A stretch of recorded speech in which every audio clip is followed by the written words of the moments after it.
mpingo wa Mulungu nonse abale mwa Ambuye mundilole kuti nthawi imeneyi ndipemphere amene muli kufupi kwakuti muli kumalo kwabwino, ndingakupempheninso kuti mugwade nane limodzi kuti tipemphere. Chifukwa chani? Ndikufuna kuyankha funso kukwaniritsa zopempha za wanthu ochuluka amene timayenda nawo m'magulupu akumalawi kuno ngakhale kumayiko akunja, kuphatikizapo ena anatumiza ngakhale maaudio achizungu ofuna kumva mbali yanga. Dzulo nambala ina yochoka ku Ireland amatero polankhula Chingerezi kuti ndimve, ndimamva ndithu akundifunsa nkhani yakuti ndikhoza kuyankhapo chani kapena ndili ndi chonena chanji pa nkhani imene ikumveka kuchokera ku wireless ya B.BC documentary imene ayipanga documentary pofotokozera za umoyo wa TeB Joshua wachikhalidwe choyipa cha kwa Satana umene waululidwa ndi omuzungulira ake amene akuwatcha kuti madisciple. Ngakhale ena mamembala ankachisi akupitirira kutumphuka kulankhula zinthu zambirimbiri. Anafunsa kuti inuyo mungathe kulankhulapo chani? Mafoni oyimbidwa m'malawi muno ngakhale kunja akuchulukabe. Kundiyika pa chipanikizo chofuna kuti tiyankhe kukomera anthu amene timatsatana m'maumboni kuti amve mbali yanga pa zimene ndikudziwa pa nkhani yokhudzana ndi TeB Joshua. Chifukwa chake ndikunena kuti tipemphere, chifukwa nkhani ndikufuna kuyankhayi ni nkhani imene ili yosausa kwambiri, kusausa chifukwa cha kuchuluka kwa anthu amene amalondola munthuyi, kusausa chifukwa cha kuzama kwa anthu omuzungulira munthuyi mbali zonse za uzimu komanso za thupi. Mukayiyang'ana ndi chidwi nkhani imeneyi ili ndi tsogolo la khoti. Ena mwa anthu amene akuyikapo kamwa pa nkhani ya TeB Joshua adzafunika kuchita apiye pa khoti kuti akafotokozere chifukwa chakuti TeB Joshua pamodzi ndi Synagogue for All Nations, kuphatikizapo bungwe la mkati la Emmanuel Team, munthu uja linali boma palokha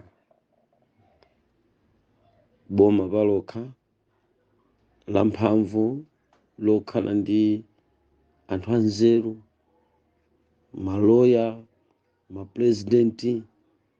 Mwa njira ina anali m'busa wa dziko lonse lapansi, omuyimira ngakhale iyeyo kulibe ndambirimbiri. Zolankhula zako zingakutengere pa bwalo ndipo bwalo likhalapo kutsogolo kwa nkhani ya TeB Joshua.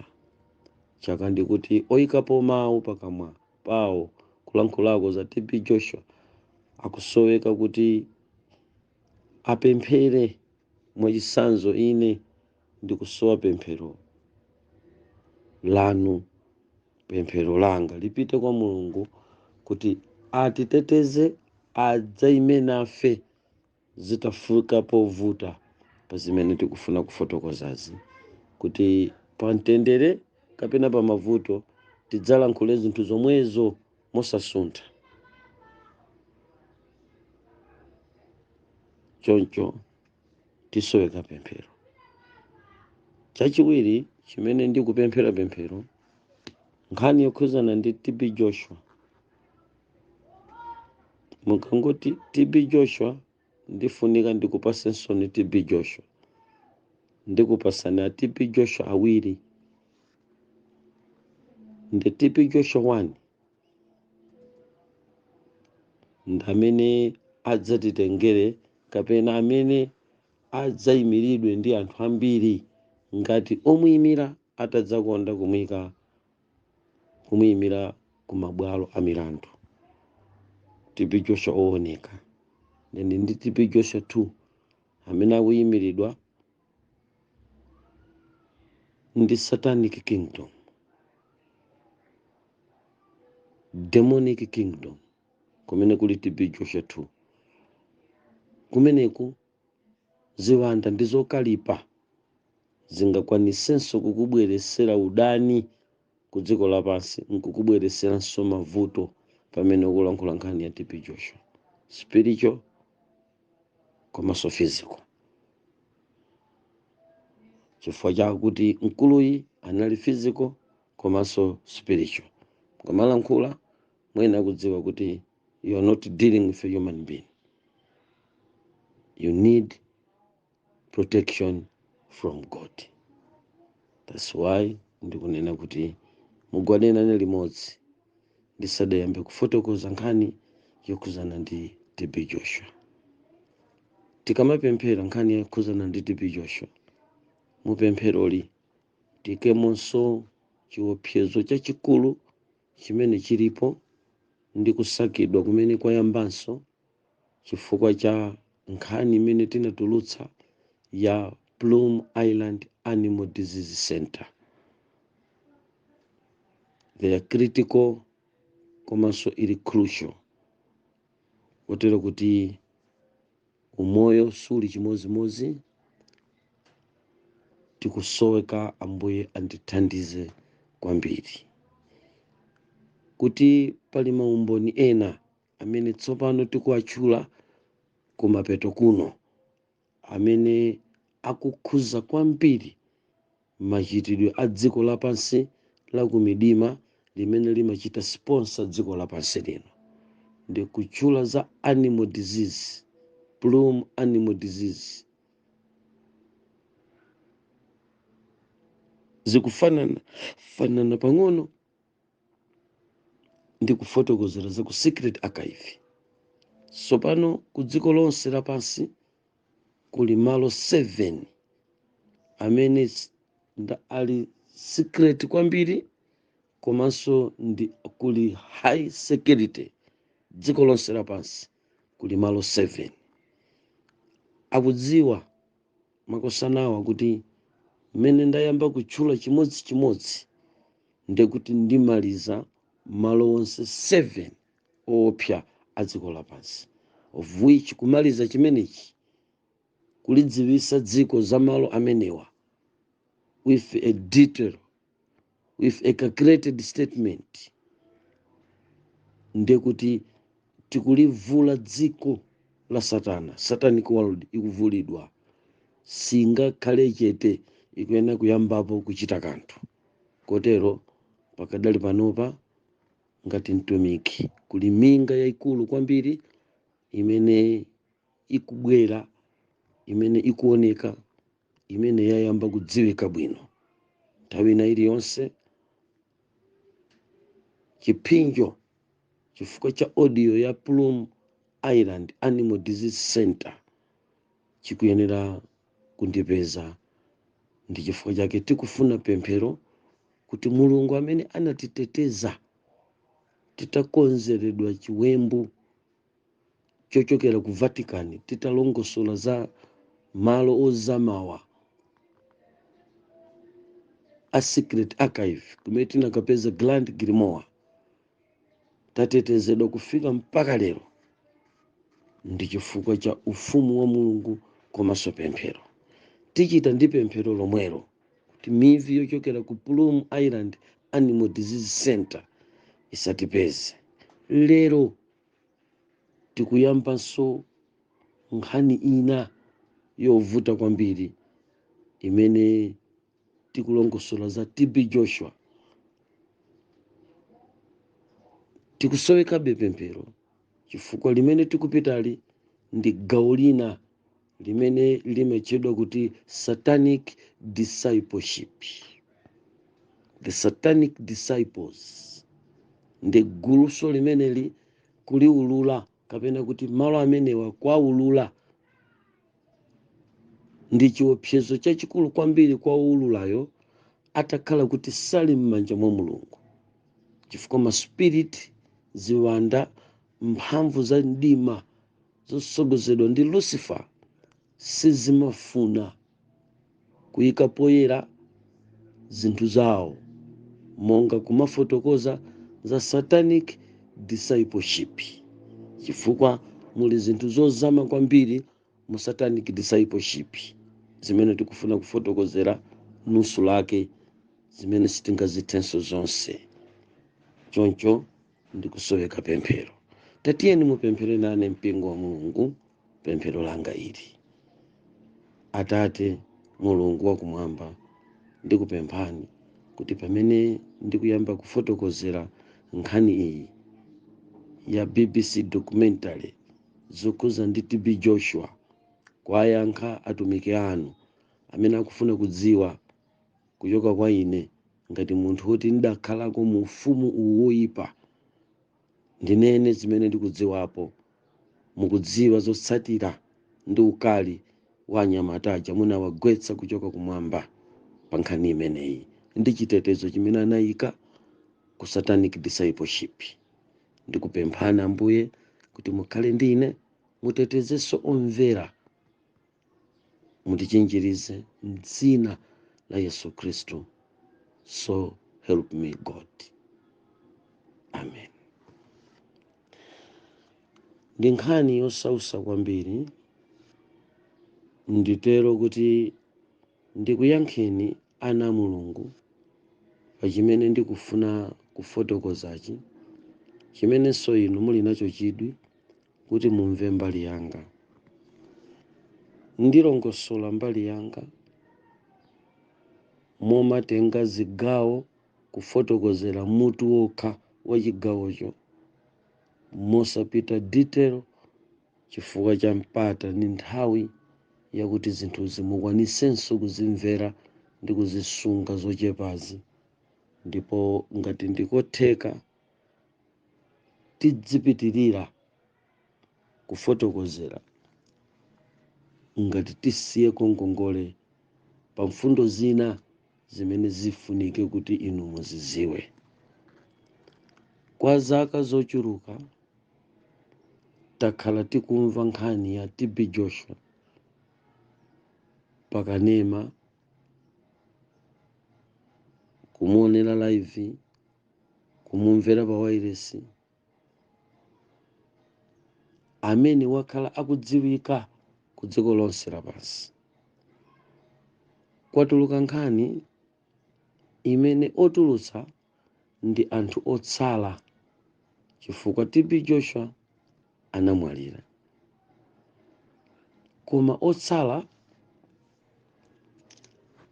amene anali omuzungulira anapita ku wireless ya B.BC kukafotokozera nkhawa zawo ndi kuulula mchitidwe umene amakumana nawo pansi pa usogoleri wa m'busa TeB Joshua. Gulu lochuluka limene lakhala likumutsatira kumbuyo kwa amene anali pafupi naye ndi lambiri, ndipo ndi mamiliyoni ku dziko lonse lapansi. Amphawi, olemera, osauka, akapolo, komanso mfulu diso limayang'ana pa mtumiki TeB Joshua. Nzipembezo zokonda kumvera nawo kapena zosakonda, zokonda Emmanuel TV, zosayikonda Emmanuel TV, zimamverabe nzika za nzipembezo, kuphatikizapo zipembezo zimene zimapembeza tsiku la Sabata, zimene zimakhala pa udani waukulu ndi zipembezo zimene zimapembeza Sunday. Still uyu m'bale wa ku Sunday amachitabe apiye pa TV m'manyumba mwa anthu amene amapembeza tsiku la Sabata. Anali ponseponse ndipo ndiwo ponseponse. Kotero kufotokozera nkhani yake yatenga mbiri komanso yatenga malo akulu ku dziko. koma ine ndilibe zofotokoza zochulukazo, koma kwanga kungokhala kuyankha zimene zili kumbali yanga ndi zimene ndikuzidziwa kumbali yanga. Zimene ndikhoza kunena patakhala pa mdima ndikalankhula chimozimozi, patakhala poyera ndilankhula chimozimozi, patakhala pa ukwati kapena kuti pa mtendere ndikalankhula chimozimozi, malo othina kwambiri ndikalankhulanso chimozimozi. Ndikuperekayi ndi information ya zimene ine ndekha pandekha ngati Twaibu Ahmadu Hamid Ali ndikuyipereka ngati information ya zimene ine ndikudziwa. Kudziwa kwanga kumudziwa mneneri ameneyi ndi zaka zingapo zapita kumbuyo, kuchokera nthawi imene mtumiki wayamba kutumikira ngati ongovumbuluka ndi Mulungu kumatumikira. Mkati mwa ulendo umene wayenda mtumikiyo anadzachoka kukutumikira koonaku ndi kutengedwanso kukhala mbali imodzi ya chipembedzo cha Satana. Koma poyambapa mmene amadzuka ngati mtumiki anaoneka monga mtumiki koma asali mtumiki. Ndimafuna mbali imeneyo muyimvetsetse, mbali yonena kuti anauka ngati mtumiki poyamba koma asali mtumiki. Chifukwa chake nchani? Kuchipembedzo cha Satana kuli ndondomeko zoopsa kwambiri zimene amagawira atumiki ku dziko lapansi mwachinsinsi, powutsa atumiki ngati misampha yokolera ana a Mulungu kuti akaone kuti ndi chipembedzo koma chisali chipembedzo. Powuka poyambapa padaoneka kuti ndi chipembedzo ndipo ndi munthu wa Mulungu. Ndisiye koyamba kwake koma ndiyambire pakati pamene tinayambira kudziwana.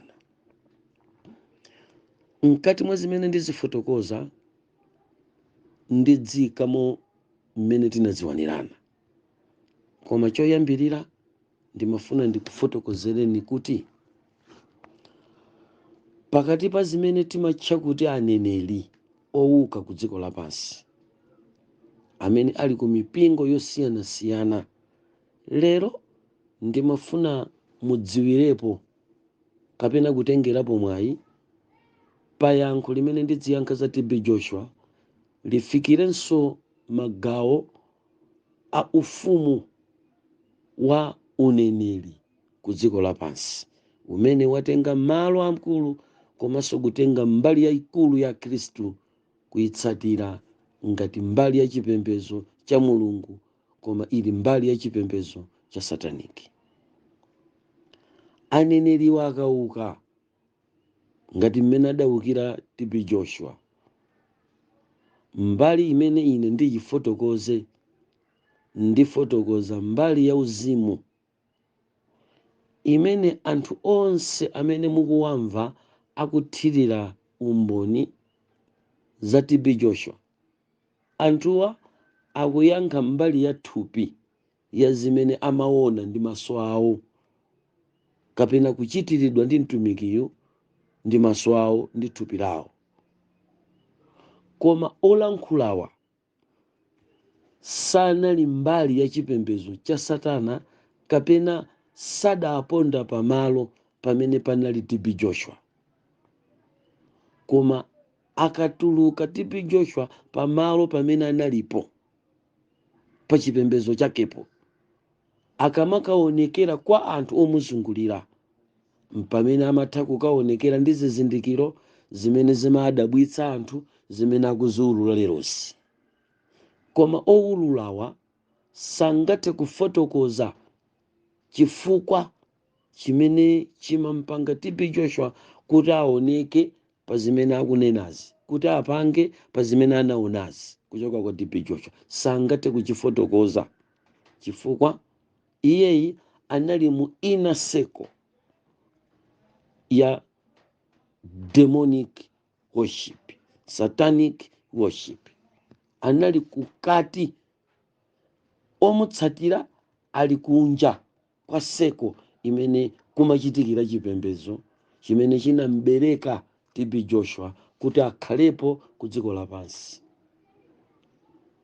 Na chipembedzo chimenecho chimene iyeyi analikocho, malo amene analiko iyeyiwa sangafotokoze anthu awa chifukwa iwowa sanali masatanisti okhala mu gulu limenelo lakuti akadziwe chimene akupanga zili ngati mamuna wa sataniki, ngati mmene ndalili ine kulowa ndekha chipembedzo cha satana koma ndili ndi wana, ndili ndi mkazi, nkumakhala nawo azimayiwa osawadziwisa za chipembedzo chimene ine ndimapembeza.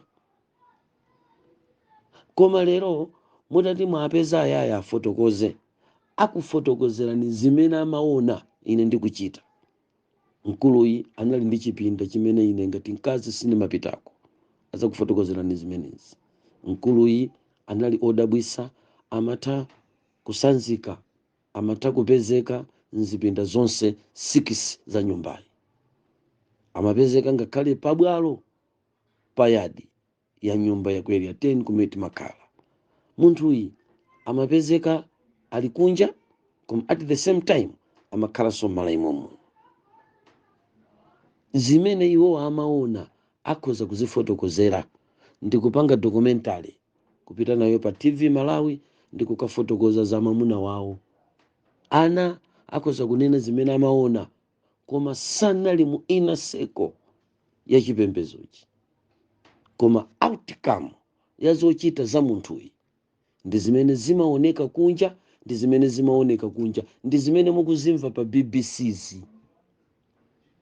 Koma chimene mkulu ya anali ndi chimene amachipembeza sangachifotokoze awa.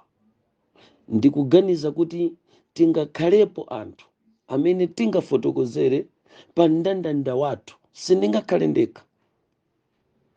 Koma ine pakati pa anthu 7 ngatali ndi moyo enawo amene tingakwanitse kuyimirira, tikufunika tiime kuti tikalowe mu inner circle imene amapembeza mkuluyi, kumene anabadwira mkuluyi pombereka kuti akakhale mtsogoleri pa sunagoge. Mkati mmene iye anabadwa kuchokera ku uzimu wa chimene anali kuchipembeza cha uzimucho chosaoneka ndi maso, kuma disciple amene akufotokoza lerowa, amene ife tingafunike kunena za mkatimo. Ndiye mbali ya kuyankha kwanga sindiyankha zimene anthu awa akuyankha kunjazi, koma ine ndipita mu inner circle chifukwa ndi mmene ine ndinalimo, tinadziwanirana ndi achimwene amenewa mu inner, mkati mwa chipembezo cha satanic worship. Chimene nkufotokozaku chikuyereseni maso kuzindikira kuti zambiri zimene timanena kuti ndi Chikhristu si Chikhristu, ndi mabungwe ena achipembezo cha satana ku dziko lapansi. Ndipo mukafika pa mfundo yakuti satanic worship, muzazindikira bwino kuti chipembezo cha satana si chokhacho chimene chimadiya anthu poonekera, koma chingakhalepo m'dzina la Yesu. Chipembezo cha satana chikhoza kumanga m'dzina la Mulungu. Mwa njira iyi chingamatchule Mulungu pozemberera amene amatchula Mulungu adziona dzinali, koma mkatimo musali Mulungu. Ine ndifotokoza za mkati mwa chipembezo chimene achimwenewa anali kupembeza, chimene ine ndidatenga nawo mbali. Ndikudziwa kuti kundifunsako ena mwa Malawi munamvapo audio imene ndidayankha mozemba, mutandifunsa musapita mkati chifukwa nditayitanidwa ndi Mulungu sindinayikizidwe kukuulula zochuluka zonyoza amene anali atumiki amene inu munkaona ngati atumiki. Chilichonse chimakhala ndi nthawi yake. Mwa njira ina, umboni wa TeB Joshua ndikadafikira umenewu kufotokozera zambiri zimene anthu mwamva ndi kukhulupirira nazo Mulungu ndi kutembenukira nazo kwa Mulungu simukanazimva, kapena mukadatayika msanga.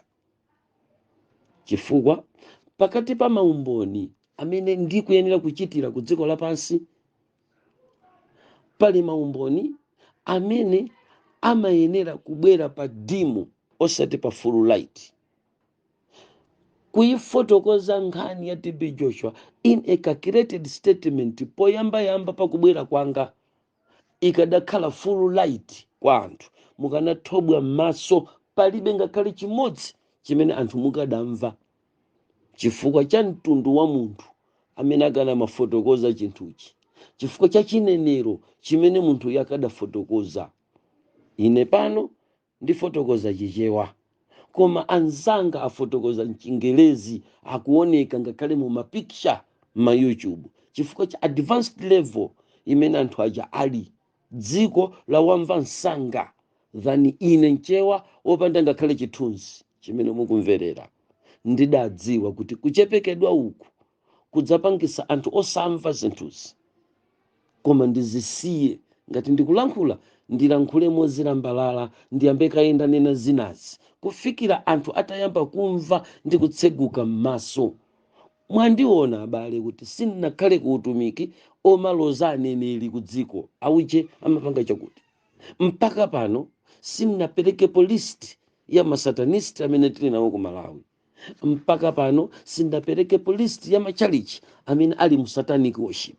Mpaka pano sindinapereke list ya azibusa amene ali ku satanic. Mpaka pano sindinaperekebe list ya maprofeti amene ali mu chigawo cha satanic worship. Chifukwa mamembala amene tikuatumikira, guru limene ndikulitumikira pa ma WhatsApp, ndi mamembala anzipembezo zimenezo.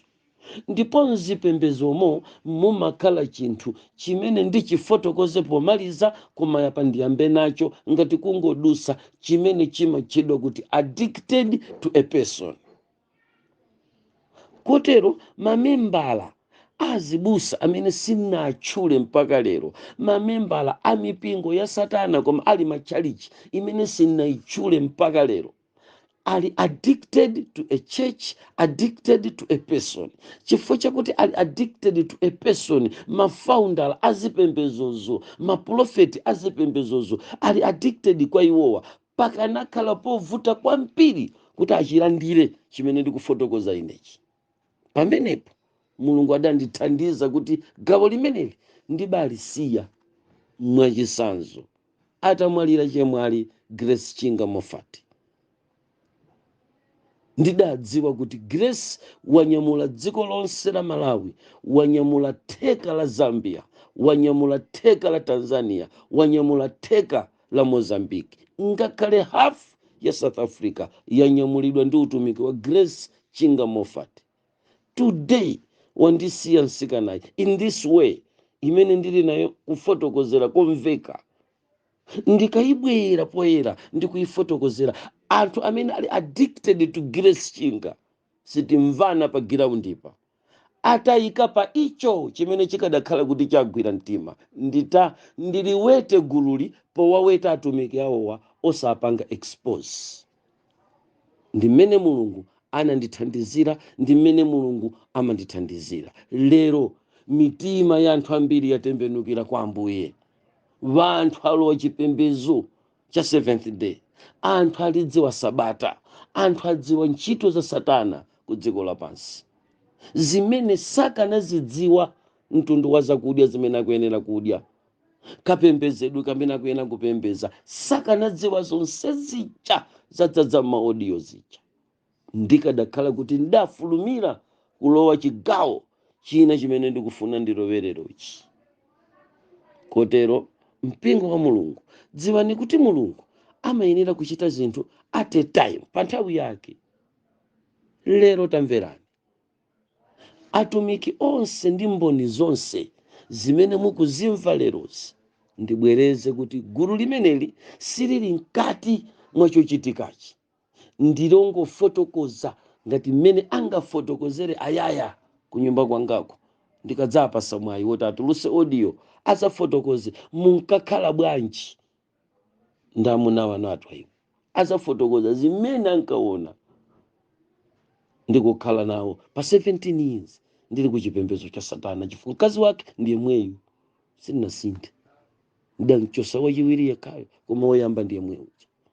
Pachifukwa chimenechi ali ndizofotokoza ndi zimene ndikuziperekera chisanzo kuti ndiye maumboni mukuwamva madisciple ena onse amene mukuwamva akupereka umboniwa ndi amene anali kunja.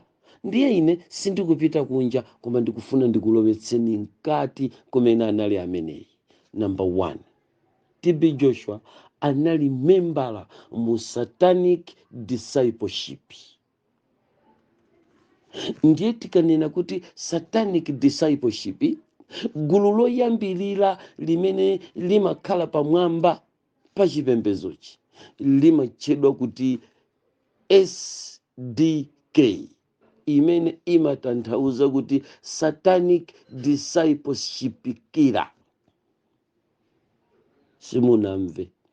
Number 1, mu inner circle ya mkati imene anthu nonse patikiza mboni zonse zikupereka pa B.BC sirizidziwa, akungofotokoza ma outcome akachoka ku ota ya SDK iko akatuluka kunja, zizindikiro zosonyeza kuti bongololoyi anakasamba, koma kumene wadzolera mafuta B.BC sina kudziwe, ma discipleship sana kudziwe. Ndiye ine mbali yanga ndifotokoza kumene bongololo amakadzolera mafuta. Dziwe loyamba limene mkuluyi amadzolera mafuta limatchedwa kuti SDK, the satanic discipleship killer. Simukumva bantu? Ndipo lero mumve. Mukanena kuti satanic discipleship killer, ndiye kuti mukufotokozera za gulupu lalikulu kwambiri lodziwika nsobwino ku chipembezo chimenechi. Now, mu disciples killer kapena kuti mu satanic disciples killer, mmene mkuluyi adali membala woyamba kapena kuti anali iyeyi membala mmene mugulu limeneli ndi kumene inenso ndinali membala. Disciples killer, kodi kumene kuchimachitika ndi chani? Zimene zimachitika kumeneku ndi kuti lero mmene ndikukufotokozera nimo ndikutengerani ku Mount Prayer, kuphiri kuchama kapemphera. Chifukwa chani TeB Joshua amakhalira kupemphera kuphiri nthawi zonse? Kodi amakapemphera kwa Mulungu kapena amakapemphera ku zinthu zimene lero zotsatira zache anawa amaona? Number 1, mugulu limeneli kunali Mulungu amene amampanga mkuluyi kumapezeka kuti wamanga mpaka malo pa phiri limene amakapemphera pa Prayer Mount. Ndiye kumeneku ku disciples killer, satanic disciples killer kapena kuti SDK, kumene iyeyi anali membala wake, Mulungu wa kumeneku amamutcha kuti Ludimaye.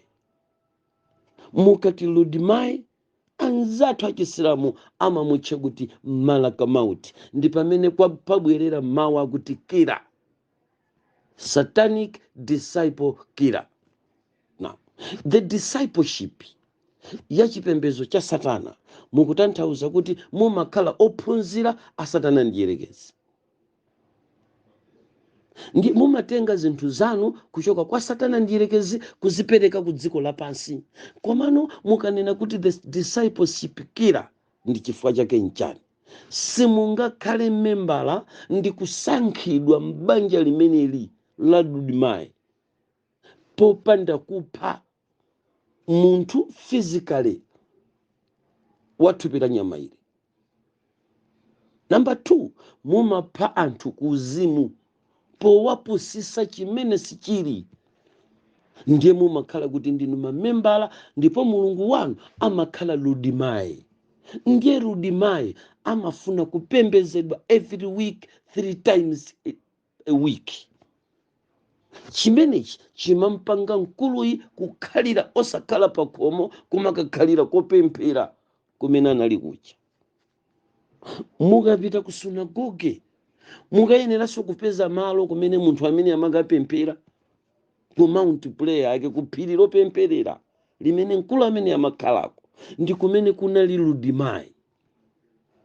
Mukamanditsatira ndi ndondomeko zonse, ndikuti ndikukulowesani mu inner circle imene mboni izi sizingafotokoze, chifukwa ndi vana kuchimene ndikufuna kuchifotokozachi. This is typical inside chimene chimachitika ku dziko lapansi mukamayang'ana the prophecy kingdom, prophet kingdom ya ku dziko lapansi imene tikuiona leroyi, imene yadiya wani ndi kusokoneza gulu la mpiri ku dziko lapansi. Mfumu yawo yaikulu kwambiri amatcha kuti Ludimayi, kapena kuti malaka mauti, the angel of death. Ndi chifukwa chake kumapezeka imfa komanso kupereka nsembe, of which mani awa mkulu tikumunena uyu anapereka nawo nsembe ngati anali membala mu satanic discipleship kira. Ndikuti anayenera kuperekanso nsembe 1 ya thupi.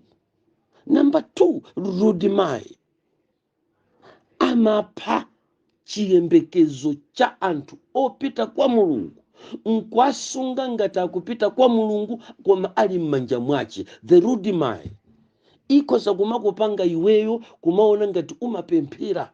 Ludimayi imakupanga kumva ngati ukuchita exist pa presence ya mulungu koma ali pa iyeyo. It's a spirit.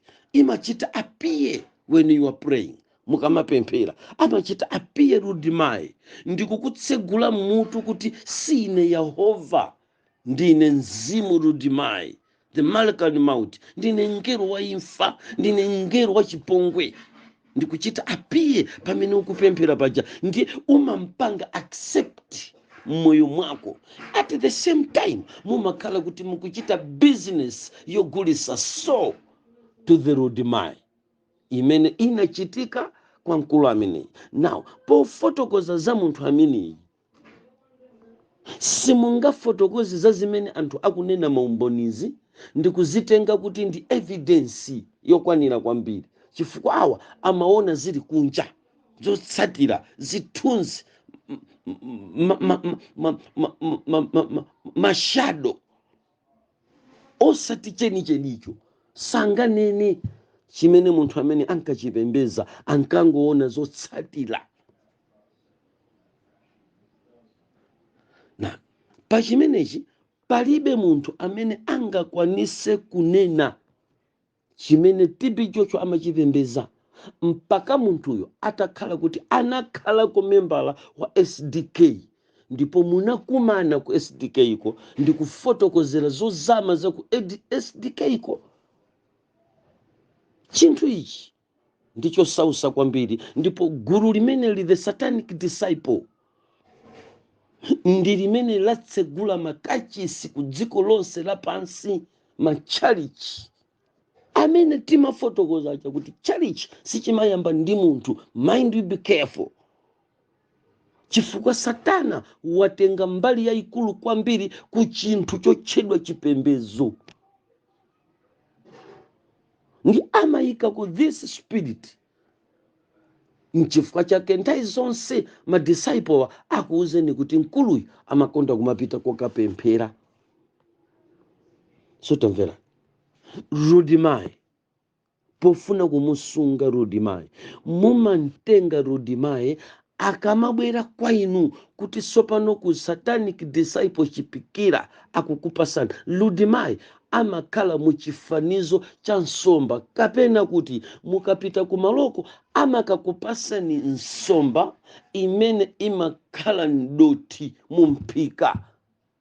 Mumakhala kuti inuyo already mwakonza kale damu ndi limene mumalipeza mukuliona pa zithunzi akuonetsa mbonizi. Mumasungamo nsomba imeneyo, imene chakudya cha nsomba imene, chakudya chimene amadya the spirit of Rudimai, amene amakalowa mu nsomba imene maniwa amayipembeza, amadya tsitsi, koma tsitsi lokhala ma private parts a munthu.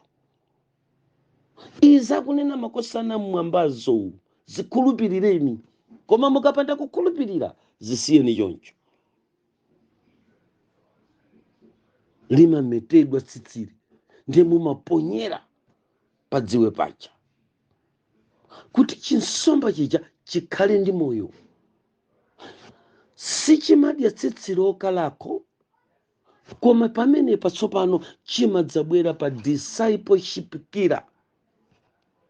Chimapha chifukwa chimayenera kudyabe tsitsi la munthu.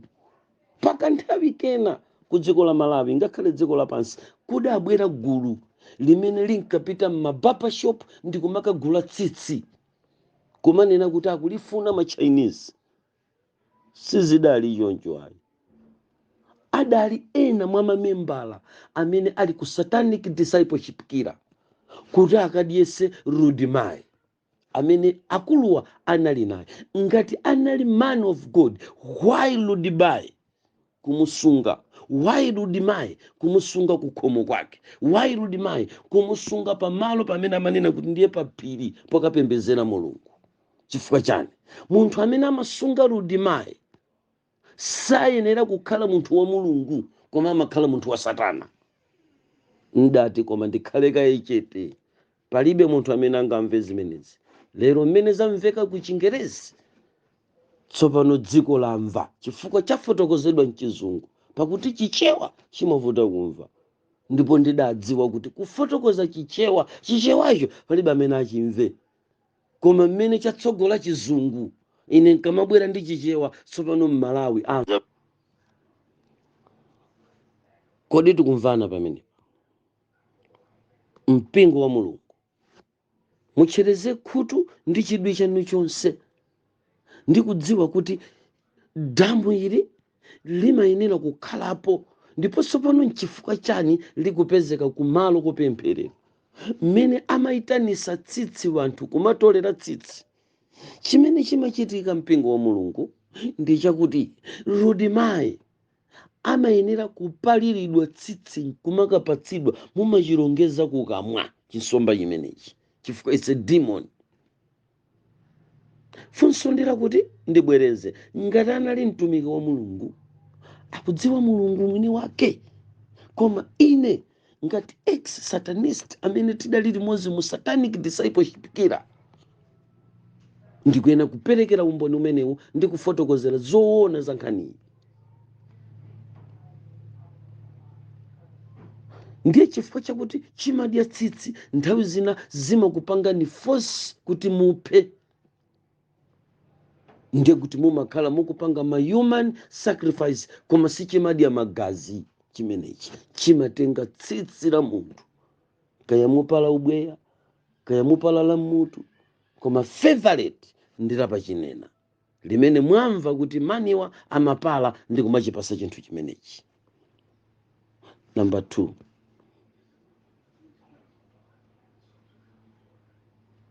muyenera kupitisanso tsitsi la anthu akufa ku Rudimai. Mpingo wa Mulungu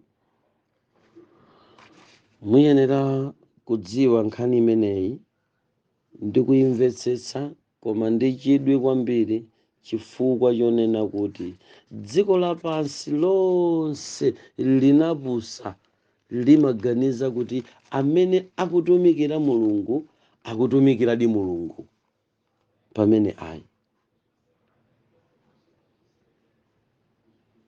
Tamverani, gulu loyamba limeneli ndimafuna ndikupasensoni gulu lachiwiri limene amalipembeza kapena Mulungu amene amampembeza, koma mobisa kwambiri. Panali gulu limene limatchedwanso kuti satanism and science. Ndikukumbukira kuti analinso memba amene amachita nawo gululi mawu akulu amango autcha kuti SM.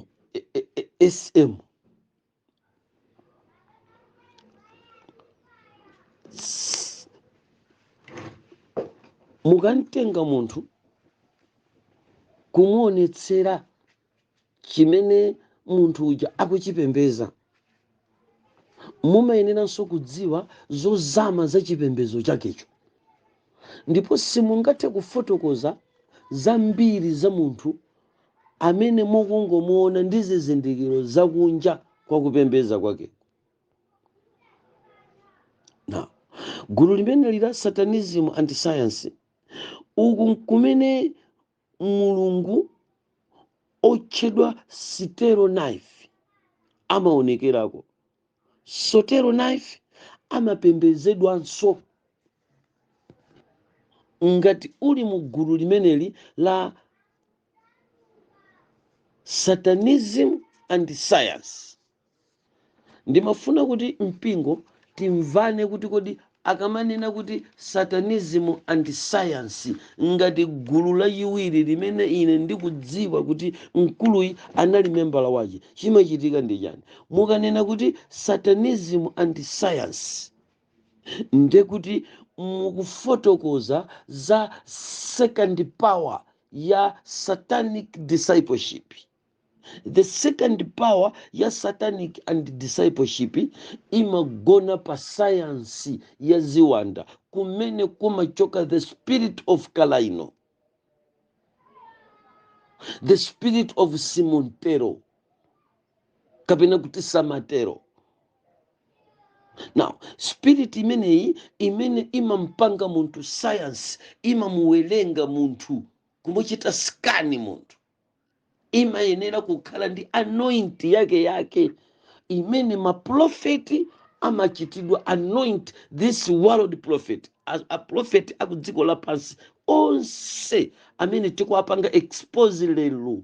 Kulibe ana mulungu mneneri lero kudziko lapansi, kuphatikizapo mchimwene, kuphatikizapo kakande, kuphatikizapo onse amene mukuwadziwa mugulu lawo lonse 115 amene alipo kudziko lapansi, 36 amene atchuka kwambiri. All these guys ni mabanditi, they're after money. Amakhala kuti ali kugwala nsembe la satanic discipleship. They are not churches, ndiponso si mapemphero. They are out of God. Ndiye mukalowa mumene mu satanic science imakhala science ili chifukwa the spirit imeneyi imakuchita anoint, ndiye mumayenera kuipembeza. Ndi chifukwa chake ku Prayer Mountain imene mkulu yamakhalako amakhalira kupemphera, ndipo mboni muzimve zimene zikuntchinga TeB Joshua zikunena kuti munthu yanali wopemphera kwambiri. True, amamuona kaya kupemphera, koma chimene amachipembeza sangachifotokoze. Ndine ndikufotokoza chimene amachipembeza, chifukwa amene ndi amene tikumutcha kuti santero. Mukamapanga the santeros mumakhala kuti mukuchita praise science, spirit ya science ilowe mwainu imene imakamunyenya munthu kumugawa ndikumudziwa kuchokera papata, ndikumuwerenga in a calculated statement mpaka kutsitsipa nonse, ndikukhutira kuti it's a man of God. It's satanic science imene imachitika kuma prophet mpaka tsiku limene mulungu akuvomeranso kuti tidzakhale limodzi ndikuulula zozama za nkhani imeneyi, mudzakhale pomwepo. Koma tamverani ana mulungu, mukachoka ku gulu limeneli, chimene ine ndingafotokoze ndanena kuti imeneyi ndi inner circle, ndikuti ndikukupasani mulungu nambala 2 amene amampangisa kuti munthu mpaka na amange malo otchedwa Prayer Mountain kumene amakapembezera. Ankakapembezera chani? Ndiye kuti mukapembeza zimenezi potuluka kupita kunja mwampembeza Rudimaya, ndiye kuti mukamakapita mkati mwa chalichi sizamasewera. There is power inside. imene mumayiona ikuyenda yomalondola dzanja la munthu. Dzanja la munthu likayenda kuti chonchi mphamvu yonse kuti ikupita kumeneko. Mukamudzutsa chonchi munthu kumamuulusa mmalere, kumuponya pansi, kumamugwira ndi kumponya pansi koma ndi dzanja, saini ya dzanja lako ukati chonchi ndikuti anthu onse kugwa kumene akupitako, kwadzutsa onse kwapeta. Chifukwa chani? There is demonic power inside this kingdom of prophets. Amaitenga kuti ndi magawo amene ndikukufotokozeraniwa. I am as an ex-satanist ndili ndi full detail with a calculated statement imene ndingayifotokoze imene ikuchitika ku dziko lapansi ndi maprofeti amene tikuwaonawa. Mind you, be careful. Chipembedzo chilichonse chimene chabadwa ndi prophet, mpingo wa Mulungu akhale Mulungu amene akhoza kuweruza nkhani imeneyo, koma ine ndilekere pa kufotokozera pomwepa. Koma ndikanakonda maso mukanayera tsopano. Gulu lachitatu limene munthu amene anali. Tili ndi gulu lina kumeneku limene limachedwa kuti SDS, limene limachedwa kuti Satanic Discipleship Sects.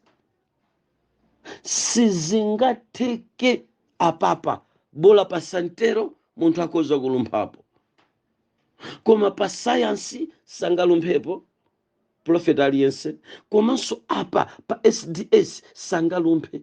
Amayenera kukhala pomwepa, ndipo akamapita mchipinda kukapembeza ma satanic disciples amene amajoina kingdom ya maprofeti, amayeneranso kukhala nawo kabungwe kapena mukagulupu kapena mukachipembezo kamene kamachedwa kuti Satanic Discipleship Sects.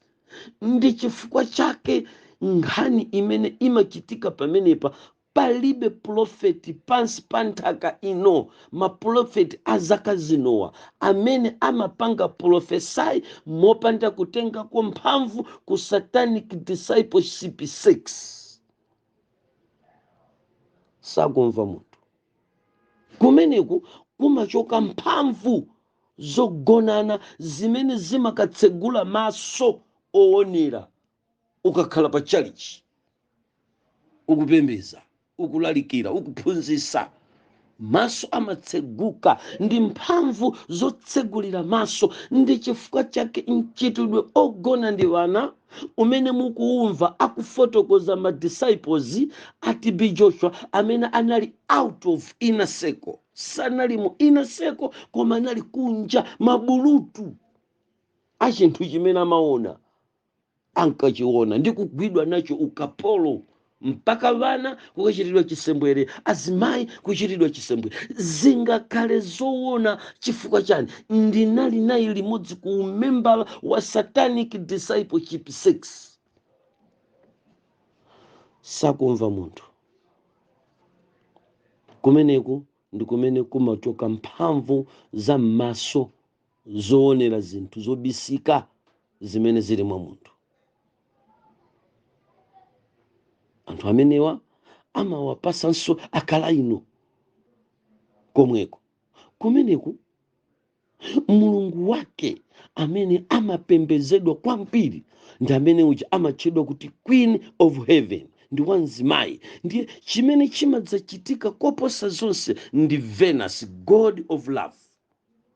Ndiye mulungu wa bungwe limene la the Satanic Discipleship Sects, limene achimwenewa anali membala wake. Siwokhawa amwene kwanu kuno, amwene ku Uganda ndi m'mayiko mwina mu Nigeria achinayigira ndi anzawo, mukakumana nawo ku Satanic Discipleship Sects. Nkhani zogonana maprofeti kugona ndi wanthu si nkhani ya chilendo, chifukwa ndiye kumene kumachoka chitsegulira maso yawo. Chakuti akakuoneni inu kuti mmene mulili, ndikukudziwani mavuto wanu, ndikukupasani mphamvu yakuti mavuto wanu aja ate for temporary, kuti mupereke ndalama kwa iwo aja. Amazitenga ku Satanic Discipleship Sects. Chifukwa chake ndimati mpingo wa Mulungu ndikusoweka mapemphero okwanira kwambiri chifukwa this is critical and this is crucial evidence. Nkhani umboni kani ndi ovuta kwambiri, sakumva tu munthu. Ndikudziwa kuti ndizovuta kumva chifukwa ichi ndi chichewa chimene ndikufotokozachi, koma tamverani ana a Mulungu, muone kuti kumeneku kumakhala Queen of Heaven, ena amamutcha kuti Diana, ndipo ena amamutcha kuti Mary kapena kuti Maria. Tamverani ana a Mulungu, mzimayi ameneyu ndi amene amatchedwa mulungu wa mkazi. Now, kuti akakhale TeB Joshua ndi kukakhala sopano spiritual father. The word spiritual father imene tikuyimva ndi imene timayimva mu mawu a Mulungu, mpingo wa Mulungu mulibe spiritual father. Spiritual father ndi Atate kumwamba. Chifukwa chani? Bible likuti amene amabadwa mwa madzi ndi mzimu, ngati udzabadwa mwa sopano Nikodemo udzaona ufumu wa Mulungu. Now, munthu amene amabereka ku uzimu ndi Mulungu, Tate wathu ndi mmodzi. Sitimayenera kukhala ndi ma spiritual father. Now, the word spiritual father ndi chiphamaso chimene chapusisa anthu ambiri ku dziko lapansi. Ndipo ine mpingo wa Mulungu lero ndi ulule pa kunena kuti ma spiritual father ameniwa akamanena kuti uyu ndi spiritual father wakuti, kumakhala ndi chinsinsi chimene chimachitika chifukwa kugonana kumakhalapo, kuti mprofeti amene akupita kwa TeB Joshua, kaya akupita kwa Bushiri, kaya akupita kwa ndani uku aneneri amene mukuadziwa, ngati mukufuna kuti ameneyo akatchedwe spiritual father, ndiye mukaone akutchuka. Chimene chimachitika ndicha kumakakhala chipembedzo chogonana chimene chikuchoka pakati pa Venus, Queen of Heaven, Diana, komanso Mary, amayi a Mulungu, amayi a milungu. Sanamve munthu. So atate awa, mani uyu, mkulu uyu, anali membala wa chipembedzo chimenechi mu satanic discipleship sex. Ndiye kuchokera ku satanic discipleship sex simungalowe mmenemu mpaka na mutabadwa mbanjali. Ndiye mukabadwa mumakhala anaja mumatchula atate anu amene anakutengani ndikukakulowetsani mu satanic discipleship sex. Akakulowetsani mmenemu nanunso ndikukakhala maprofeti kwanuko mumanena kuti ine spiritual father wanga ndi wakuti, koma amakhala kuti anangona munthuyo whether they like or not.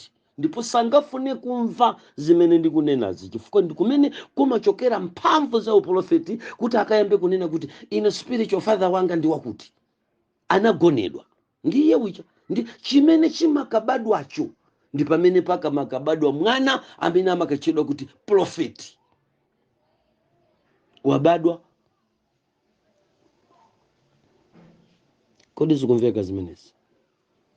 Mozama kwambiri ndimafuna ndikuuzeni kuti nchifukwa chani mkulu ameneyi anatchedwa kuti spiritual father wa anthu ambiri amene anayamba uneneri. Mungandivomere kuti zama uprofeti zinadziwika kwambiri kuuka kwa TeB Joshua ku dziko lapansi. Kumbuyoko zinali apo ndi apo, sizimadziwikanso. Koma atabwera TeB Joshua ndi kuuka ku dziko lapansi, ndi pamene sopano tinayamba kumva aprofeti chakuti aprofeti uje, aprofeti uje, aprofeti uje. Chinabuka chimenechi ku dziko lapansi. Chifukwa chake nchani ana a Mulungu? Lero ndikuuzeni chimene chinachitika kwa mani amenewa. Munthu ameneyi kuti akhalepo, ndanena kuti amene muli ana a TeB Joshua koma ndinu maprofeti mumanena kuti spiritual father wanga ndi wakuti, mumakhala kuti munagonedwa. Simungawuze wanthu, simungavomere nkhaniyi, munganditengere ku khoti, mungandivute mwakuti mmene mungafunire kapena kufuna kundipha, koma this is the chimene chindechoonadi chake, chifukwa the word spiritual father samakhala munthu m'baibulo, amakhala mulungu. Ndiye inu mumakhala milungu yanji, mumayika bwanji atate ena. Bible kuti musakhale naye atate wina koma mulungu yekha, musamamutche munthu wina atate koma ine ndekha. Ndiye ife tikulimbikitsa kuti anthu ena azikhala mafadhala a ife, ndikumanena kuti spiritual father anakuberekera kuti, chisembwere chake chinachitika kuti, ndiye ndikukulozerani kumene ana awawa anabadwira. Ndi TeB Joshua anabadwa modabwitsa kwambiri ku dziko lapansi, ndi chifukwa chake anakula ndili ku uzimu. Anabadwa bwanji TeB Joshua? TeB Joshua anabadwa poberekedwa ndi the spirit of mangalamusi. The mangalamusi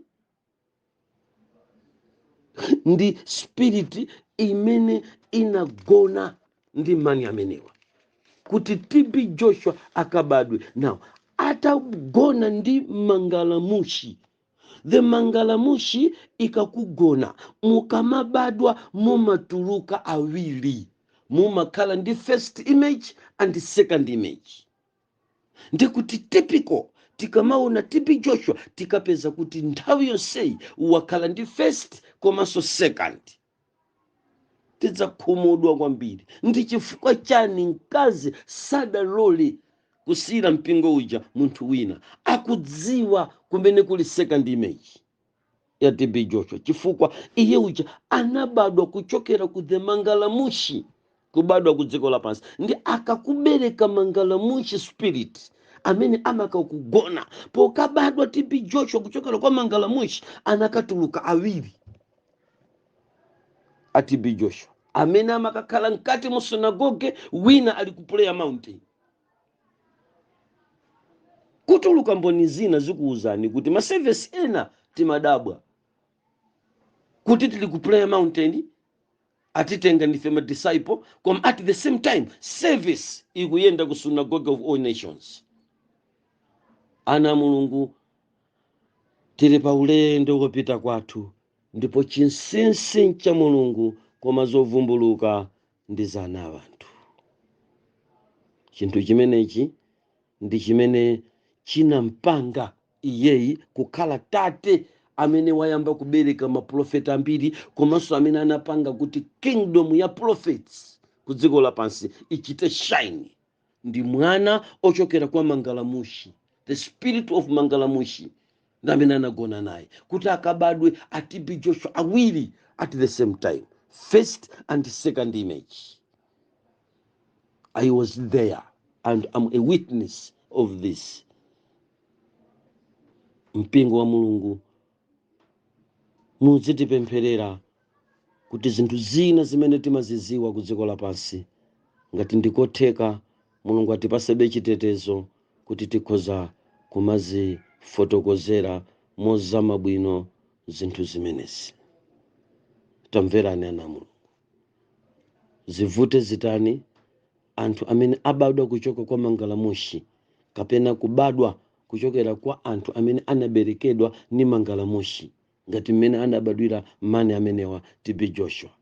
Anthu ake pamakhala povuta kuwagwira kapena kuwazenga milandu, pamakhala povuta kwambiri, pamakhala povuta. Ndi chimene chimakayikitsa kuti achimwene boma la South Africa linakanika. Akoza kukhala kuti ndi zizukulu za mangalamushi, koma tichisunge chimenecho ndipo tichichose maganizo. Kodi zikumveka zimenezi? Sono pano ndimafuna ndimalize ndi mbali iyi yofunika kwambiri kuti mpingo wa mulungu muidziwe imene mkuluyi anali.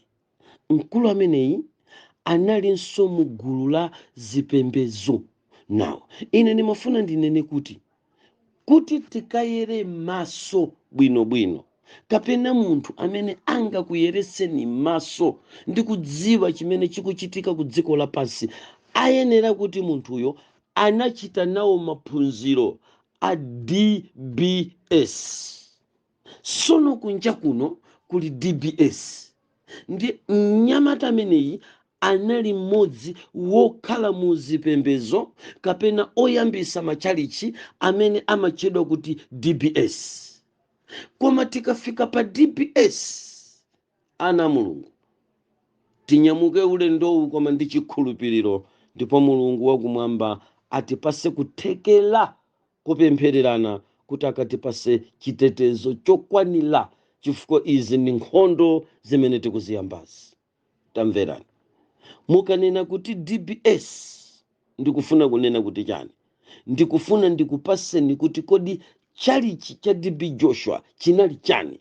Chalichi cha TeB Joshua ndi membala. Mukampeza anasaina kalata ya umembala mu gulupu kapena kuti mu gulu la DBS limene limatchedwa kuti different branches of Satanism.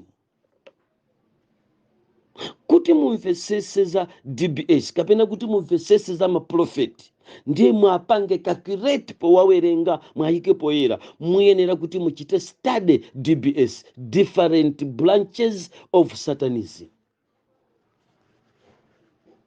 Chimene chimpingo wa mulungu ndi chimene tsopano mungakachipeze kuti ndi chifukwa chani potuluka ku chipembedzo cha Satana tinakafikira ku SDS, tinakafikira ku Seventh Day Adventist. Ndi chifukwa chake nchani? Ndi pamene pa DBS, the different branches of Satanism. Different branches of Satanism ili kuzigawo zonse za dziko lapansi mwa njira iyi kapena inayi. Koma kuchipembezo kuli ma different branches of Satanism, ma DBS. Mwa njira ina, ma church anu, it's another organization ya Satanism. Mumakhala kuti mwalowa mu DBS, mu different branches of Satanism. Mukanena kuti different branches of Satanism, ndiye kuti mukufuna musanthule ma branch, zigawo zosiyana za chipembezo cha Sataniki. Kumeneku ana mulungu ndi kumene kunatsegukira maso anga ndisanabwere ku Chikhristu, kuti zambiri zimene mumaziona lerozi mukuperekako cha 10, mukukavinako, mukukapembezako, kutayako chuma chanu, mosasamala kanthu. Anthu ambiri ali ku another satanic organization mdzina la church, chifukwa amakhala kuti ali mugulu la different branches of Satanism. Mukafuna kusanthula ma different branches of Satanism, mumatengedwa ndi kuyikidwa mu Christianity limu, Christianity world. Ndiye mukapita ku Christianity world, ndi kumene mumakapeza ma branches a Satanism atatsegulidwa mdzina la chalichi. You need kumvetsetsa, ndipo ine mpamene ndi matambuye mundithandize, chifukwa kumene kwa na mulungu ndi kumene ndikuyenera kuyambira kuyala pamwamba mpaka pansi kutchula mayina amene ali mu DBS, different branches of Satanism. So pano mu different branches of Satanism, Church of All Nations chili mu another organization of Satanism. Chifukwa chani? Tapeza kunena kuti mzimu uja taufotokozera umene unambeleka TeB Joshua. Kodi tikumvana na mulungu? Umene tapeza kuti unambereka TeB Joshua ndi umene timaufotokoza uja mozama bwino, ndipo tapeza kuti kuchokera ku umenewu mzimu umenewu sinanga nkumene tapeza kuti achimwene aja anabadwako nakakhala sopano spiritual father wa anthu. Ngati akubadwa kuchokera kumene kunde kuti chipembezo chimene munthu ameneyu akuyambitsa chitchedwa cha another organization of satanic. This is another branch kapena kuti the satanic branches of chakumachalichi chakuzipembezo. Koma kuzipembezo ndi another organization. Ndikukhulupirira kuti mpingo wa mulungu tikutha kumvana bwinobwino mmene ine ndikufotokoza nkhani imeneyi.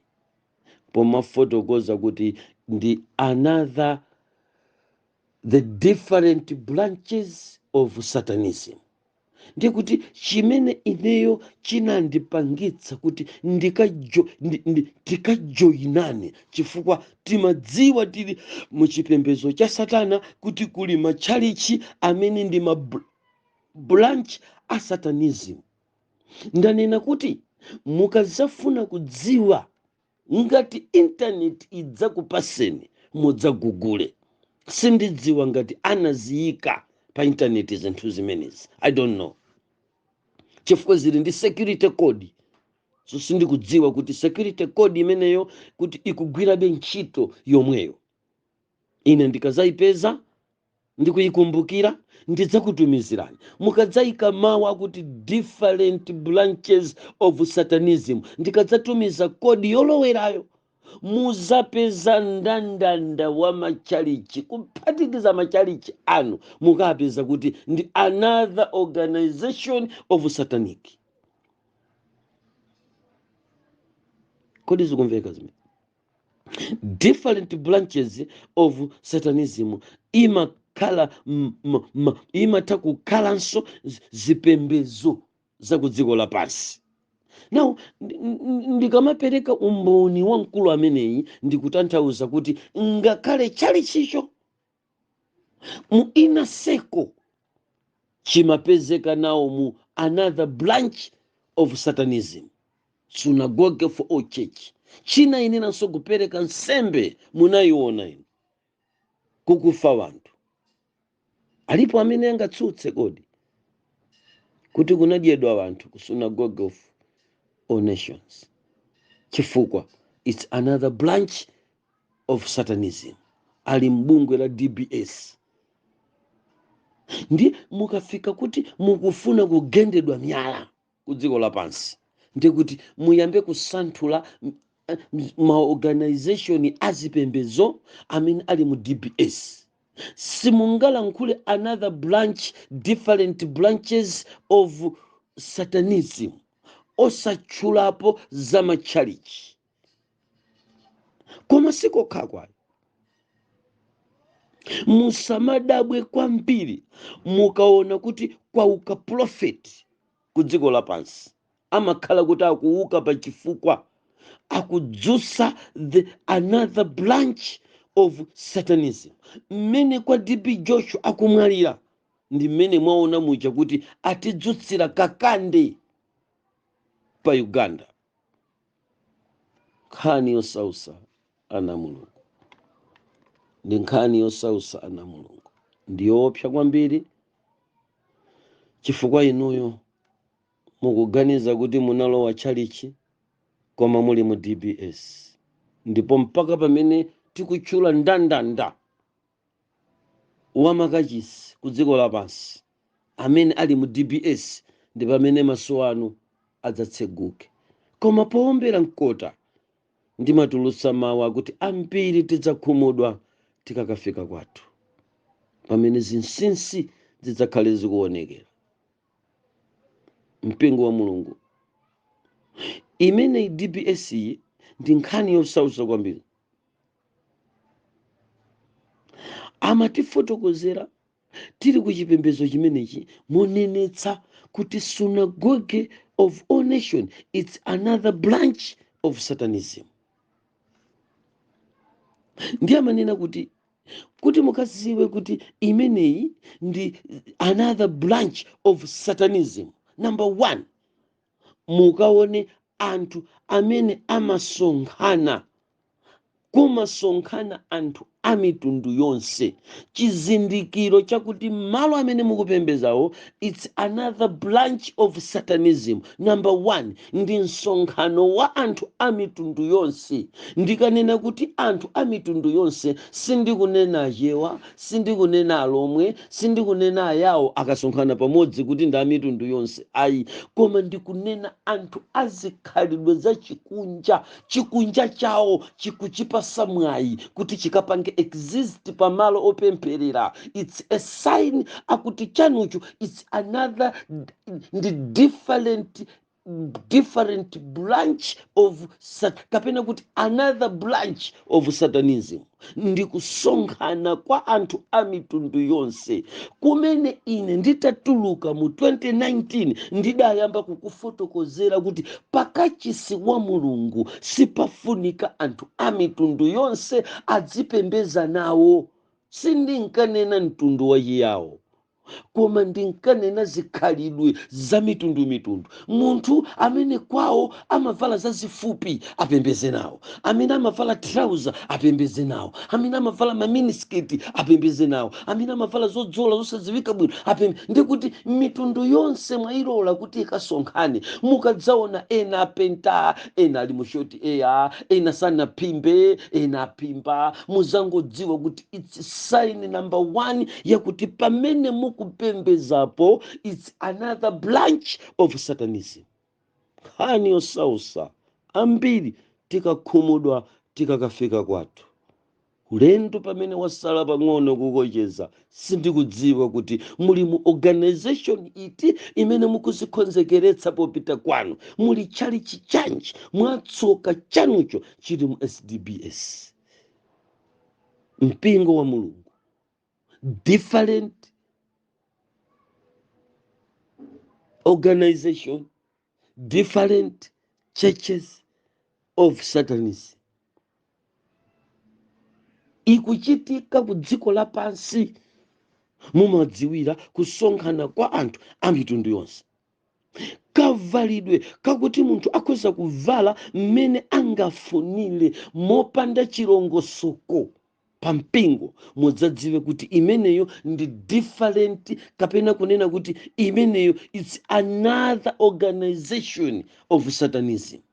Ndi chifukwa chake nditabwera pa Seventh Day Adventist pamene ndililero pa nditalowa mkachisi wa Mulungu, although ndinkaona ndili kunja kuti ndilowe kuchipembezochi, ndipo chimenechi chikandisunga potumikira Mulungu kutsatira zinthu ziwiri. Ndikakhala Advent oyembekezera kubwera kwa Ambuye wathu Yesu Khristu, mmenemu ndikakwanisa kusunga malamulo ndikukhala Seventh Day, ndikakhala mu Seventh Day mu holiday, ndikamaka joina chipembezochi, ndikamaka lowa ndikuti ndikukalowa mu holiday. Ndiye vantu maganiza kuti nalowa mu Seventh Day monga mwa dzina, ayi ndi malowa mu holiday. Chimene ndikulalikira konseku mpingo wa Mulungu ndikwalowesa vantu mu Seventh Day mu holiday, sindikwatulutsa koma akulowa mu Seventh Day mu holiday. Ndiye ndine ndani wachipembezo chimene chingaziphatike ku holiday koma chisakukhala mu holiday, chikuphika mpaka 10 koloko ya usiku, sabata losasamalika, chaliswa sichili mu holiday, kuvala mosalongosoka, kuyika ndondomeko za chipembezedwe kachikunja, kuguba, kuvikika matepi, mabandana, kukalowesa mu holiday mucha. Ndiye tikuzuzula zimenezo. Now, tikamati chokani pamenepa, sitikunena kuti mutuluke koma mulowe mu holiday. Seventh Day, it's a holiday. Uzichita exist in holy pomulemekeza Mulungu. Ndi chipembezo chimene ndili, ndipo palibe chali chichina ndi Seventh Day. Chifukwa cha timakhala kuti tikulowa mu holiday. Ndine ni madzalowa mu holiday mo. Chiyewa chikuvuta bekumva mpaka pano atayibwatuluka Seventh Day janso akayamba sozina ziti ndili mu Seventh Day sindidzachoka. Ndi pamene Mulungu Ellen White amati osadzatuluka mbwato ngakhale na mondo adzavute, sitidatuluke. Hayi ife samenewa, ife chakuti ayi tili mu holiday. Tsiku lolemekezeka loyela ndiye ndimene ndinalowa mwine, limachedwa Seventh Day. Kumwamba kulidziwa, kumunda wa Edeni analilengeza holiday, ndikumene tidalowa. Na mukalowa mmenemu mumakhala kuti simuli ofunika kukhuzidwa kuti chikapezeke kuti it's another church of Satanism. Ayi, kodi zikumveka zimenezi? Sikhalanso branch ina ya chipembedzo cha Satana, koma chizindikiro chakuti sopano chinthu ndalowachi ena sakuchimvetsa ndiye ayamba kupita ndi zikhalidwe zawo. Titafika pamalopa mpamene tikuzuzula kuti ayi, mu holiday, mu 7th day, siku la holi, sitimapita ndi lipistiki, sitipita ni minisketi, sitimapita tikuphika tsiku lomwero, sitimapita titadya nyama za nkhumba, chifukwa tili mu holiday, 7th day. Mpingo wa Mulungu watumwi umayima pa holiday, umapembeza holiday, umakhala mu holi. Chifukwa cha holi imene anali nayo anaphedwa. Chifukwa cha holi imene mpingo wa kumapeto ukhale, ndikamati holiday muzinena kuti 7th day. Chifukwa cha siku la nambala 7 la holi tiphedwa kutsogoloko. Koma osati ngati chikalata cholembesera kwa DC. Kani kaini mamveka kaya. Sindikudziwa chineneno chimene nimalankhula kuti ndikumveka. Mpamene vena chineneno chinadza wavuta. Twaibu akuoneka ngati atulukaso ku 7th day kuja akuti tikupita ku mpingo wa Mulungu. Ayi, ndili mu 7th day. But pa holy day ndi pamene pamasonkhana ana a Mulungu, ndi pamene amamanga ekereziya, pamene Mulungu amati mpingo wanga amanena pa holy day, pa 7th day. Osati chi 7th day cha chikalata. Iyayi, chimene chikuswa ndi chimene chikutiswesa sabata, ndi chimene chikutiswesa malamulo a Mulungu. Suti kunena za kumene mkuluyi anali. Chipembezo chopachoka chinali mu DBS, different branches of Satanism. Kodi kaya ine ndikumveka? Ndimafuna kuti mundilole anthu a Mulungu kuti tidzimvesesana bwinobwino. Mukamanena za different organization, different branches of Satanism, ndekuti mukunenanso za zigawo za Satana zimene achimwenewa analikulambiramo. Ndiye mpingo wa Mulungu umene ndikuchitirawo ndi umboni, kuchokera kuzofotokozera, kuchokera kuzolankhula zimene ndingakonde kuti mumve kuchokera kumbali yanga, za mmene ndingayikire komenti pa nkhani yokhudzana ndi m'bale wathu TeB Joshua. Ndafotokozera momveka bwino zigawo zingapo zimene ndinayamba nazo. Ndinanena apo za discipleship, imene timaitcha kuti discipleship kira, iye anali mmenemo. Ndipo tinapezanso kuti m'bale ameneyo sanangokhala mu discipleship kira yokha, komanso anabadwa kuchokera ku mangalamusi spirit imene inangona ndi kukapanga a TeB Joshua awiri. Ndiye ndimanena kuti chimene ndikufotokoza inechi ndi chamkati mwa mpanda wa chiphunzitso changachi. Mwa njira ina ndimafotokozera zimene anthu awawa madisciple sanakwanise kuzifotokozera mozama bwino, makamaka chifukwa chakuti chipembezo cha Satana mukamalowa, chipembezo cha Satana it's a system. Mumakhala kuti niyo mulimomo ndipo simudziwa, ndipo amene simudziwanu ndi amene mumamulemeretsa munthu amene akudziwayo, chifukwa amagwiritsa ntchito inu nomwe amene mwanzungulira kuti alemere pakupeza kwake. Ndi chifukwa chake ndikuperekera umboni kuti zimene mukuwamva anthu akunenazi ndi zimene amaona kunja, koma akalowa mkati amatani ndi zimene ndakupatsani zija.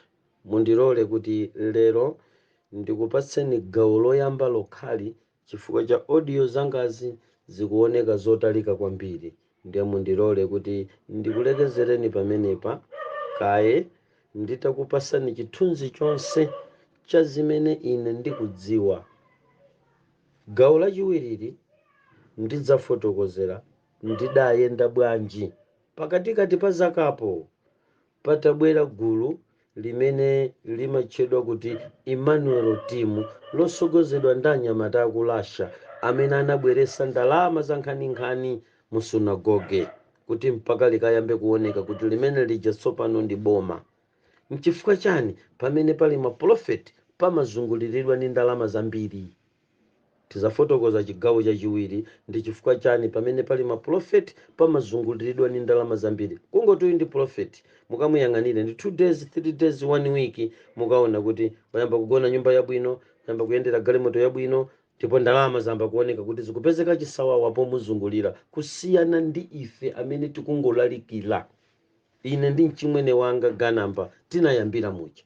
Mutione muzabwere mupite kwa Ganamba mubwere kwa ine. Mutione ine pachibalewo cha ndine mukatipeza kuti ndi anthu oti kupeza kwathu ndikovutikira chifukwa chani? Uthenga umene tanyamula pa holiday pa 7th day ndi wa mtundu wina. Kulibe akamuna tatchulawa, kulibe milungu imene imene ikumpanga mkulu ikumakakhala ku mount prayer daily ngati munthu ofuna kupeza nkhope ya mulungu. Ndi chifukwa chake lero anthu mukuwamva umboniwa akunena kuti ayi munthu amene ali munthu wa mulungu, chifukwa nthawi zonse amasaka nkhope ya mulungu. Ala Yeshua kuti amayiona nkhope ya mulungu, ndipo iwo umamuona kuti akufuna nkhope ya mulungu, kapena mangoona kugwada ato ndikonse, kupembeza ndikonse, koma zimachitira determine chimene ukuchipembeza. So mpingo wa mulungu, ineyo umboni wanga pa nkhani ya nkuluyi ndidzipita mu inner circle. Awawa madisciple akufotokoza iziziwa tasiya amenewa afotokozeza kunja, koma ine ndifotokoza za mkati. Ndipo kuchokera pamenepa ndi pamene taonapo ifeyo kuti ayi the spirit ija itikuitcha kuti the satanic discipleship of sex, SDS, ndimene mukuona kuti kukutuluka mboni zambiri pa B.BC documentary, chifukwa anali membala wakumeneku panalibe kuchitira mwina malingana mmene mumaonera kuti anali ndi anthu ambiri mu sunagoge, komanso dziko lonse lapansi linkamutsatira pofuna kumawonjezera mphamvu zoti adziona masomo ake mudzitseguka. Adayenera kumaka mpembeza mulungu ameneyi. Ndiye tinapeza kuti ku satanic discipleship of sex ndi kumene kumapezeka Queen of Heaven, Venus, Diana, komanso Maria, Mary tikunena uja amayi wa mulungu.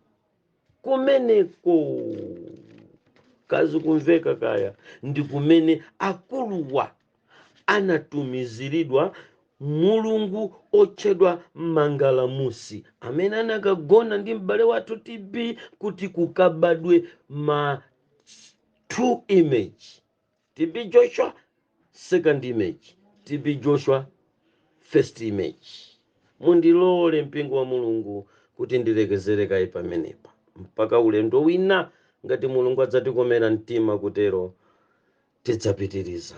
Koma mulungu ayime nane ndi kukhala nane, ndipo ndinene momaliza kuti mpingo wa mulungu, abale tonse amene tikuchita follow maprofeti, tiyeni tichenjere kwambiri ngati nkotheka tibwerere mbuyo, tibwerere ku chipembedzo cha mulungu, kuti tiyeni pa tsiku loyera pa holiday pamene sipamatheka kuti munthu akakhale ndi umembala ku SDB. Ayi, mpingo wa mulungu Ambuye akudaliseni mpaka tsiku limenelo. Amen.